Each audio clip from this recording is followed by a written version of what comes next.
معاكي ايه؟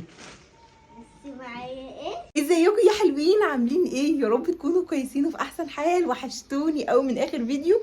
النهارده يا بنات فيديو جديد. فيديو النهارده عايزه اوريكم لبس العيد اللي جبناه. تا تا تا تا دومي. بصوا ديما قاعده بالشنط ومقرره ان هي تطلع توريكم كل الحاجات اللي هي جابتها. بصوا قاعده ازاي بالشنط، عايزه توريك كل الحاجات اللي هي اشتريتها عشان العيد. وبقى مش قادره اقول لكم متحمسه ازاي. مبسوطه؟ كل سنه وانتي طيبه. انت طيبة. تعالوا يا بنات نقعد كده اوريكم كل الحاجات اللي احنا اشتريناها. بصوا بقى يا بنات، النهارده طلعنا وديما عشان نوريكم. هنوريهم ايه يا ديما النهارده؟ لبس العيد. بصوا بقى، جبنا لبس العيد لديما واياد، فحابه كده ان انا اوريكم الحاجات اللي جبناها وان شاء الله تعجبكم. صح يا دودو؟ هتوريهم ايه اول حاجه؟ الله يلا وريهم جبتي ايه. ساعدك؟ يلا شطوره، يلا يلا. تا تا تا. بصوا بقى يا بنات، ديما جابت ايه؟ قولي لهم ايه دي؟ مثلا الشنطة. الشنطه جميله. يا شنطة تا تا تا تا. بصوا يا بنات، الشنطة بتاعتي زمانها طفحة قوي قوي. بصي على هرام وعلى حنون. بصي كيوت قوي. كيوت. بصوا يا بنات، الشنطه بتاعت ديما جميله جدا. عايزه اقول لكم والله العظيم يوميها الصبح وهي عارفه ان احنا نازلين نجيب لبس العيد، قلت لي يا ماما انا عايزه شنطه يكون فيها ريمبو ويكون فيها كيتي ويكون فيها ستار. والله العظيم انا اول ما شفتها قالت لي ماما هي دي الشنطه اللي عايزاها، ولا شافتها قبل كده ولا عارفه شكلها، هي بس نفسها في حاجه جت في دماغها. والله العظيم اول ما شفتها قالت لي هي دي يا ماما الشنطه اللي انا عايزاها، راحت جبتها لها على طول. مبروك عليكي. بس والله العظيم شكلها حلو قوي والخامه بتاعتها جميله كده. بصوا شكلها ايه، طبعا بينك. احنا جبنا الشنطه اول حاجه في المشتريات كلها. قولوا لي هتمشي مع ايه، مش مشكله، المهم ان هي عايزه لون بينك. عارفة اشتري على ايه؟ ايه؟ في المدرسة. هتاخديها معاكي المدرسه؟ بصوا بقى جايبه ايه. احنا بنبدا بالحاجات الاكسسوارات، بعدين كده نبدا بالحاجات الاساسيه. بصوا جايبه ايه بقى. كل ده يا جماعه ذوق ديما. بصوا وريهم. كيوت. بصوا يا بنات الخواتم اللي اشتريتها كيوت خالص. وجبنا كمان التوك دي شكلها حلو قوي قوي. بصوا بقى الحاجات دي جبناها من المحل ده. المحل ده يا بنات في سهل حمزه، ده كده هو اسم المحل، في سهل حمزه وليه فرع في المقطم وحلوان والمعادي. المهم عنده حاجات حلوه قوي يعني. المهم جبنا منه الشنطه والاكسسوارات والتوك. صح يا دودو؟ نحطهم بقى كده. تعالي نشوف حاجه تانية. جبتي ايه تاني يا دودو؟ الشوز صح؟ لا لا. ايه؟ امال دي ايه؟ شوز. يلا غمض. لا لا. طب وريني يلا. يلا وريهم. بص يا بنات بقى الشوز. واو واو ايه الحلاوه دي. بصوا يا جماعه، عايزه اقول لكم الحاجات كلها اللي ديما جابتها دي اختياراتها هي وذوقها هي. فهي اللي جابت الكوتشي ده واختارته، وقلت لها هتجيبي بينك يا ديما، ده بجيب لون تاني او ابيض او كده. قالت لا انا عايزه بينك عشان يبقى ماشي مع الشنطه. فدي كانت تاني حاجه جبناها قبل ما نجيب الهدوم. احنا مش عارفين لسه هنلبس ايه. بصوا بقى جابت الكوتشي القمر ده من محل في مول كده اسمه رويال عند شارع ضياء بالظبط. المهم طبعا يعني خلاص هي طالما قالت عليه حلو فخلاص انا جبته لها. بصوا قمر ازاي شكله حلو. بصي دي بقى اكتر حاجه عجبتها فيها ان هو فيه كيتي، فعجبها قوي ومرسوم عليه كيتي كده الرسمه بتاعتها، فعشان كده عجبها. صح يا ريحة دودو؟ حلوة. ريحه الشوز حلوه. تقولي ريحته حلوه. ريحته حلوة. مبروك عليكي. جبتي ايه تاني؟ أنا عايزة أشوف. هادي بقى بتكون في زمان يشعر حتى يكون عليه يا كتكوت بحسه. هادي بقى من الصندوق فين دي ماشي. كتير أبيض. يلا وريني الدريس. مش عارفة. بصوا بقى يا اصحابنا، شكله أبي حلو. ايه ده؟ ايه الجميل ده؟ واو حلو قوي. بصوا يا بنات بقى الدريس اللي ديما اشتريته، عايزه اقول لكم اختيارها من اول ما شافته. بصوا بقى الدريس كده فيه طبقتين صح، والرسمه بتاعته حلوه، فيه سوسته طبعا من ورا، وهو جميل وبسيط وبصراحه حلو قوي قوي قوي. صح يا دودو؟ مبروك عليكي. المهم يا بنات احنا كنا نازلين مش عارفين هنجيب صيفي ولا نجيب شتوي ولا خريفي ولا نجيب ايه، وطبعا كل اللي موجود لبس صيفي وحاجات عريانه جدا، اللي هو لا مش هينفع برضه تلبس واحنا مش ضامنين الجو عامل ازاي. فانا قلت اجيب لها الدريس ده، وجبت لها عليه ايه تاني يا دينا. بصوا بقى يا بنات الجاكيت ده، جبت لها الجاكيت الجينز ده. بصوا شكله عامل ازاي، حلو قوي يا دودو ما شاء الله. عليها بردة. جميل. بصوا يا بنات شكله عامل ازاي، حلو قوي. بصوا عامل ازاي يا بنات، ايه القمر ده. بصوا بقى يا بنات جبت لها الجاكيت الجينز ده. بصوا الظهر بتاعه عامل ازاي، حلو قوي صح. بصوا الظهر بتاعه، وده كده شكله من قدام. المهم بقى ايه، احنا وفقنا كده الجاكيت ده مع الدريس، فبصراحه شكله جميل قوي ومختلف. وقلنا كمان عشان الجو لو سقع ولا حاجه تبقى لابسه الجاكيت، لو حر عادي ممكن تقلع الجاكيت، فعشان كده عجبنا. المهم جبنا بقى الهدوم منين، جبناه من محل اللي هو اسمه بيبيك يا بنات. هو دوت المحل ماشي، اللي هو ده يا بنات اسمه بيبيك. بيبيك ده يا بنات في شارع في شارع فيصل ورا مستشفى الجزيره. عنده هدوم حلوه قوي قوي للاطفال. رحنا كمان روز كيدز، عارفين عنده هدوم حلوه قوي، وانا بجيب لديما لحد السيزون اللي فات، لحد الصيف اللي فات كنا جايبين من عنده. بس لما دخلنا بقى السنه دي الهدوم اللي فوق ال5 سنين بصراحه ما كانتش حلوه خالص خالص، مش ذوقنا، مش ذوق ديما. لحد 5 سنين الهدوم خطيره خطيره قوي. عايزه اقول لها يا ديما انت كبرتي مره واحده بسرعه كده ما شاء الله. الهدوم السنه اللي فاتت كنت جايباها من عنده كانت حلوه قوي، والسنه دي الهدوم عنده اللي فوق ال5 سنين ما كانتش احسن حاجه. والهدوم الاطفال فظيعه فظيعه، يعني انا شفت هدوم لايات خطيره.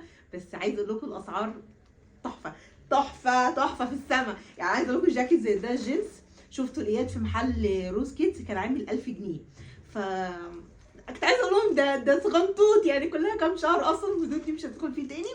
فالمهم ايه، جبنا الجاكيت الحلو ده وجبنا الدريس ده لديما من بيبيك، والحمد لله ما دخلناش محلات تانية كتير ولفينا يعني. المهم جبنا ايه تاني يا دودو؟ 3 2 1 ايه ده؟ هو دي بس؟ ايوه فين البيجامه؟ ما هي دي. ودي الخروج؟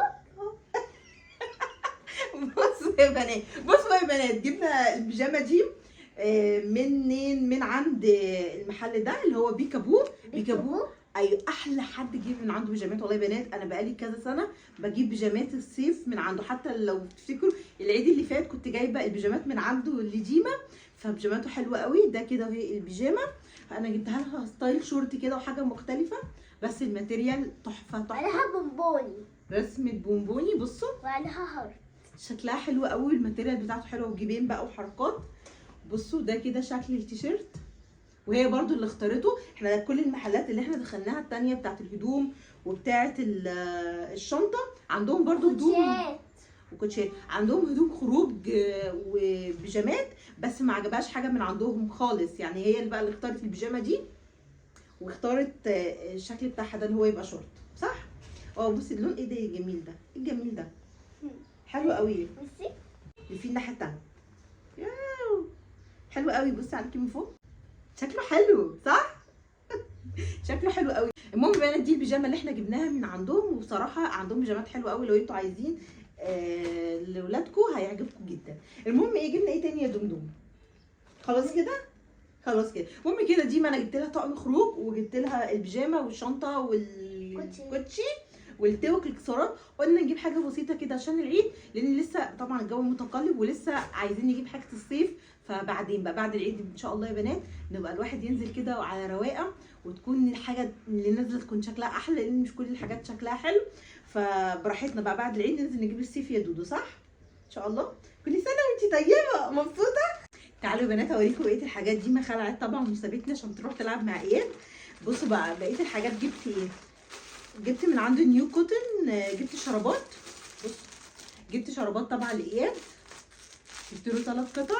وجبت الجيمه الماركه دي يا بنات حلوه جدا جدا في الشرابات، والخامه بتاعتها نظيفه وما بتوبرش خالص. ال3 دول عاملين 60 جنيه، فحلوين جدا. انا حتى بلبس منهم نفس الماركه دي، في منها كل المقاسات من اول الاطفال لحد الكبار، فانا بجيب منها على طول ليا، وبجيب منها الديمه فبتعيش معاها ومرسومه على رجل، ما بتضايقش الطفل وهو لابس الكوتشي، فانا بحبها جدا فجبت الديمه منها. بص بقى ايوده جبت له ايه، بص جبت لاياد من المحل اللي هو بيبيك دوت اللي في فيصل، جبت له السلوبيتا دي يا بنات ماركه كارترز. هو عنده الماركه ديت بكل اشكال بقى الحاجات بتاعتها، السلوبيتات المقفوله والقط والنص وكلها الحاجات اللي ليها كبسولات كده من تحت، والصيفي والشتوي بيبقى عنده كل الموديلات موجوده. فبصوا بقى السروبيتا الحلوه دي انا جبتها لهم مقاس سنه، في الوان كتير عندهم وخطيره، وحاجه البنات بقى اللي تحفه تحفه، احلى من حاجه الولاد بصراحه. فجبت له دي لان الجو طبعا هو لسه صغير، فمش هينفع ان انا ابقى ملبساه كده من الشتوي للصيفي على طول مره واحده. فجبت له دي حاجه قطني كده تنفع في الربيع في الخريف، فشكلها يكون حلو كده عليه. فقلت كده حاجه تكون حلوه وفي نفس الوقت ايه تبقى قطن وتدفيه ما تبقاش عريانه يعني. المهم دي كده شكلها. بصوا كمان جبت له البيجامه ديت، بصوا ده كده شكلها، هي شورت، ده كده شكل الشورت بتاعها، عجبتني قوي وكمان سعرها كان حلو، ما كانتش غاليه، كانت تقريبا عامله 150. فقلت اجيبها له كده مع دي، لان احنا لسه طبعا اياد يعتبر ده اول صيف ليه، الصيف اللي فات كان لسه عنده شهرين، فكل الهدوم اللي كانت عنده بقى الصيف اللي فات خلاص مش هيلبسها تاني السنه دي. فاحنا لسه بقى داخلين على منعطف تاريخي لاياد بالذات، لاني لسه هجيب له سيزون كله سواء خروج او بيت. فقلنا بقى بعد العيد يكون الجو كده بقى حلو واقدر انزل اجيب له الحاجات اللي انا محتاجاها ليه. بس المهم دي عجبتني فقلت اجيبها كده ايه احتياطي. بصوا بقى القمر اللي انتوا هتشوفوه دلوقتي، جبت الطقم الاياد خطير خطير قوي بنات. جبت له من المحل ده البنطلون القمر ده، بصوا يا بنات ده كده شكل البنطلون جبردين لونه زيتي وجيوب، والحلو فيه بقى يا بنات ان من جوه بصوا عامل ازاي، عشان معمول حساب ان هم لسه اطفال، فمن جوه استك كده، بصوا شكله عامل ازاي حلو قوي، والخامه بتاعته نضيفه كده. المهم عجبني كده شكله، حسيت ان هو شبهه كده هيليق عليه، فجبت له البنطلون ده. وجبت له ايه بقى، جبت له من محل بيكابو اللي جبت منه البيجامه الديمه، جبت له القميص ده. بصوا بقى يا جماعه التفاصيل وجمالها، القميص الابيض والتقليمه بتاعته زيتي يا بنات، نفس درجه البنطلون بالظبط، خطير خطير خطير. بصوا شكله عامل ازاي حلو قوي. وقلت بقى هو طويل شويه عليه، فقلت مقتني له القميص كده من عند الايد وانا هلبسه له مفتوح، فجبت له عليه من عند بيبك التيشيرت ده. التيشيرت بتاعه قطن، الخامه بتاعته حلوه قوي، قطن اللي هو الليكرا ده، فمش فانيلا لا تيشيرت كده ابيض خروج. بصوا عامل ازاي تفاصيله حلوه قوي وبسيطه، فقلت حلو قوي ان هو يلبسه كده ايه من تحت. متخيلين الكتكوت هيبقى عامل ازاي؟ بصوا في نفس الوقت حاجه تبقى بكم عشان اعرف البسه حاجه تحت النص كم ده، ما يبقاش لابسه كده عشان الجو ما يبقاش ساقع. وادي كده البنطلون. ايه رايكم في الكياته دي؟ الله عليا والله العظيم عجبني قوي، اول ما شفته حسيت كده هيبقى شبهه. المهم بقى ايه، كنت محتاره البسه ايه، فبصوا بقى الكوتش القمر ده من عند ال سي. بصوا عايزه اقول لكم انه نفس الدرجه بالظبط، هيبقى ماشي معاه قوي قوي. بصوا قلت البسه عليه الكوتش ده كانت ساره جايبهوله، بصوا شكله حلو قوي فهيبقى لايق معاه، فقلت خلاص خلينا ايه الهافان مع الزيتي، فهيبقى عسول كده وكيوت فيه. جبت له ايه بقى كمان، جبت له من عند اللي هو المحل ده استدرينو دوت، جبت له الكوتش ده. طبعا الحاجات دي كلها معروفه ان هي بتاعت لسه بيبي لسه مش بيمشي، فالحاجات دي بتبقى سوفت وبتبقى خفيفه على الرجل، مش كوتشيات تعتبر تقيله. جبت له الكوتش القمر ده، بصوا الجمال. الحاجات دي كلها الكوتشيات يا بنات مقاس 20 تمام. فجبت له الكوتشي الكحلي دوت في الابيض، قلت هيليق معاه لما اجيب له بعد كده الهدوم للخروج بتاعت الصيف، هتبقى شكلها حلو هتليق يعني. المهم الابيض والكحلي فهيليق على اي حاجه ممكن اجيبها له بعد كده. شكله كيوت قوي قوي قوي، في اللبس كمان شكله حلو ومظبوط على رجله. جبت له كمان الكوتشي ده، وبص طالبه معايا الكوتشيات اللي عجبتني بصراحه، فقلت اجيب له كمان الكوتش القمر ده. عجبني شكل قوي. بصوا يا بنات حلو ازاي، الخامه بتاعته حلوه قوي وطريه جدا جدا. بصوا عامل ازاي، قلت حلو ده ابيض ساده بقى هيليق على اي حاجه ممكن يلبسها عليه. دي الحاجات اللي انا جبتها لياد. جبت له طقم خروج برده وبيجامتين مع الكوتشيات والشرابات بس كده. قلت الحاجات دي لحد العيد، وبعد العيد كده بقى ان شاء الله ابقى انزل اجيب لهم اللبس الصيفي لاياد ولديما ان شاء الله، وهوريه لكم باذن الله. المهم يا حلوين دي كده الحاجات اللي انا جبتها لديما واياد. يا رب بنات تكون عجبتكم وذوقي كده كان عجبكم. لو عايزين تسالوا في اي حاجه اكتبوا لي تحت في الكومنتات وقولوا لي رايكم في كل الحاجات اللي انا جبتها. المهم دلوقتي تعالوا بقى نروح نجهز الفطار عشان خلاص كده فاضل بالظبط ساعه ونص على الفطار، فيلا بينا. حاجه يا بنات عايزه اجهز الفطار. بصوا الساعه كام دلوقتي؟ 5:45. عايزه اعمل ايه دلوقتي؟ هعمل حواوشي. مطلعه لحمه مفرومه وجبت عيش بلدي، قلت اجيبه طازه. بصوا العيش ما شاء الله، مش عارفه هيروح فين اكتر من كده. وعندي خلطه اللي هي بتاعت الحواوشي الجاهزه، وجبنه موتزاريلا، ومطلعه بصل وطماطم وفلفل حراق. نظبط كده حواوشي من الاخر.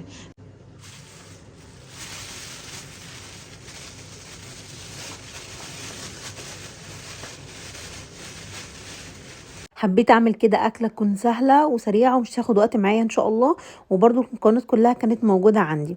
فحطيت كيس التوابل بتاعه الحواوشي، وحطيت اللحمه المفرومه، وقلت بقى اجهز كده البصل والحاجه كلها في الكبه. ما رضيتش احط اللحمه المفرومه مع البصل في الكبه، لان الكبه بحس ان هي بتعصر كده الحاجه، وبتخلي اللحمه المفرومه ناعمه خالص وطريه خالص، فانا ما حبيتش كده بصراحه.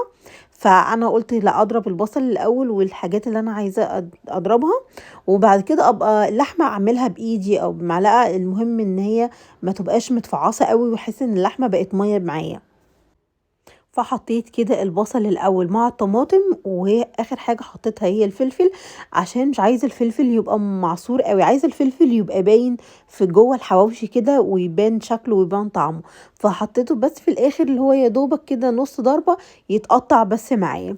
وبعد كده هفضي بقى كل الخلطه دي. في ناس بتعمله البصل بس عايزه اقول لكم جربوا مع الفلفل الالوان لو متاح عندكم، مع البصل والطماطمايه دي بتخلي الحواوشي في حتة تانية خالص، وطعمه جميل جدا جدا. وطبعا معمول في البيت، في حاجة انتي واثقة فيها وضمناها يعني. ونص كيلو لحمة مفرومة ما شاء الله عمل معايا 8 ترغفة، فبصراحة حلو قوي، رمى معايا كده. فاتحة الفرن وشغلتها، قلت عشان احط في الصاج على طول وادخل الفرن. هي كده كده ما بتكملش يعني، تقريبا نص ساعة والحواوشي كان جاهز وكان استوى. ويا دوبك كده شغلت عليه الشوايه. اكله كده حلوه وسهله كده. ممكن بقى تعملي جنبها اي حاجه، عايز تعملي مكرونه، عايز تعملي مخلل وطحينه، بس عايزه تاكليها كده يعني اللي انت عايزاه. انا كان عندي اكل بواقي في التلاجة، فقلت اطلعهم معاهم ويبقى ده فطرنا كده الحمد لله في اليوم دوت. المهم عشان يطلع معاكي بقى الحواوشي مظبوط في الكميه، اعملي كور كده الاول بالعدد اللي انت عايزاه تعمليه. يعني عندك نص كيلو ممكن تعمليه 8 ترغيفه، 10 ترغيفه، زي ما انت عايزه. لو الرغيف عندك كبير ممكن يطلع اقل. انا الرغيف زي ما انتم شايفينه كده يعني، انا كف ايدي اكبر منه. العيش كان حجمه اصلا صغير. فدول بالظبط 8 ترغيفه، وقسمت اللحمه المفرومه اللي عندي على قد 8 ترغيفه. فما شاء الله العيش كان حلو كده ومليان لحمه. ممكن بقى تحطي انت بعد كده بقى، عايز تحطي جبنه موتزاريلا زي ما بيعملوها في المحلات، بيحطوا لها جبنه موتزاريلا. في ناس بتحط سجق كمان الحواوشي. لا ده في حاجات كتير كده بتتباع في المحلات مع الحواوشي، ما بيبقاش حواوشي كده لحمه مفرومه بس وساده، لا بيحطوا كده حاجات وبيحطوا التاتشات بتاعتهم. فانا قلت احط التاتش بتاعي واحط لحمه مفرومه. هنا بس قسمت الكور الاول بتاعت اللحمه المفرومه على 8 قطع. بس شلت الاول كورتين كده حلوين، عشان دول مفهومش فلفل حراق. دول قلت اعملهم كده عشان خاطر ديما. والباقي حطيت طبعا فيه فلفل حامي كده قطعته. ده بقى قلت لينا احنا عشان ما يبقاش حراق عليها.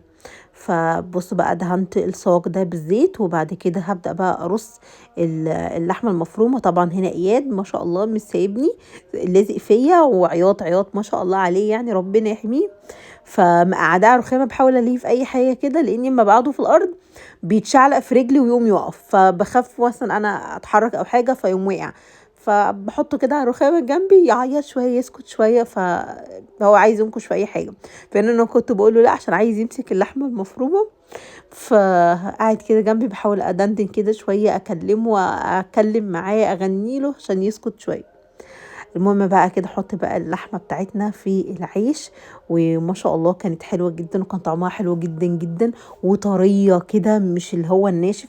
ولونها مش غامق. انا مش عارفه ازاي بتوع المحلات بالحواوشي بيبقى عندهم غامق، ما اعرفش، يمكن عشان خاطر بيبقوا مسخنينه قوي، او بيسيبوه شويه في الفرن يتحمص تقريبا، عشان كده اللحمه المفرومه بتبقى لونها غامقه. بصراحه اللحمه المفرومه كنت عاملاها كان لونها محمر كده وكانت حلوه. بصوا بقى هنا حطيت الجبنه الموتزاريلا اللي كانت عندي، كانت نوع الحمد. النوع ده جميل جدا يا بنات، وبتمط كده معايا. بالذات الكيس الموف احلى من الاورنج على فكره. فكان عندي كده شويه موتزاريلا فضيتهم في الحواوشي كله. هشغل بقى عليهم الفرن كده واسيبهم يستووا براحتهم. حطيت شويه زيت كده من فوق وبالفرشه دهنت عشان ياخد اللون. سبتهم كده شويه في الفرن، بعد كده شغلت الشوايه ياخد لون كده ويتحمص شويه. بحاول بدهن كده من كل الاتجاهات عشان يبقى فيهم زيت. ادخلهم بقى الفرن لحد ما يستووا.